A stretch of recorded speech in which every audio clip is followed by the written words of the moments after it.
இந்தியாவின் புதிய ஆயுதம், மாயாஜால ஆயுதம், உலகின் முக்கிய சக்திகளை மயங்கச் செய்துள்ளது. இது இந்தியாவின் தொழில்நுட்ப முன்னேற்றத்தை முக்கியமாக வெளிப்படுத்துகிறது. இந்திய விஞ்ஞானிகள் தொடர்ந்து புதிய ஆய்வுகளை மேற்கொண்டு, உலகின் முன்னணி நாடுகளுக்கு முற்றுப்போட்டி அளிக்கின்றனர். இது நாட்டின் பாதுகாப்பை உறுதிப்படுத்துகிறது.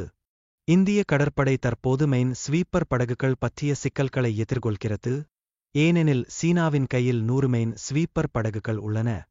சீனாவின் கடல் ஆக்கிரமிப்பு மற்றும் இந்தியாவின் பாதுகாப்பு திட்டங்கள் தொடர்பான விவாதங்களில், இந்திய கடற்படையின் மெயின் சுருக்கத்திற்கான தயாரிப்புகளை மேம்படுத்துவதற்கான வாய்ப்புகள் உருவாகின்றன.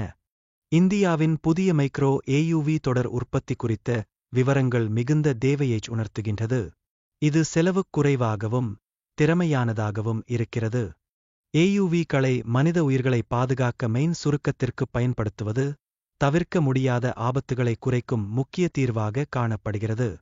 இந்திய கடற்படை ஒரே நேரத்தில் பல மைக்ரோ ஏயுவிகளை பயன்படுத்தி செயல்களை மேற்கொள்ள முடிகிறது. இதனால் கடற்படையின் செயல்திறனை அதிகரிக்க முடிகிறது.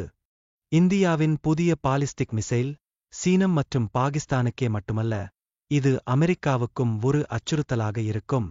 இதன் விபரங்கள் இன்னும் வெளியிடப்படவில்லை.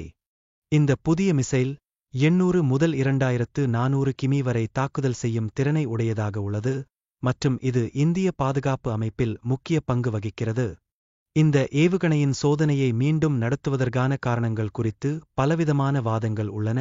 இது இந்தியாவின் புதிய ஆயுதங்களை வெளியிடாமல் வைத்திருப்பது குறித்து சந்தேகங்களை உருவாக்குகிறது. இந்த ஏவுகணையின் செயல்திறனான தடுப்பு பண்புகள் மிகவும் சிறந்தவை மற்றும் புதிய தொழில்நுட்பங்களை பயன்படுத்துகிறது. இது பாதுகாப்பு நிபுணர்களின் கவனத்தை ஈர்க்கிறது. இந்தியாவின் புதிய தொழில்நுட்பம் சீனா மற்றும் பாகிஸ்தான் போன்ற நாடுகளுக்கு கவலை அளிக்கிறது. இதனால் அவர்கள் இந்தியாவின் பாதுகாப்பு திறனை பற்றிய அச்சங்களை அனுபவிக்கிறார்கள்.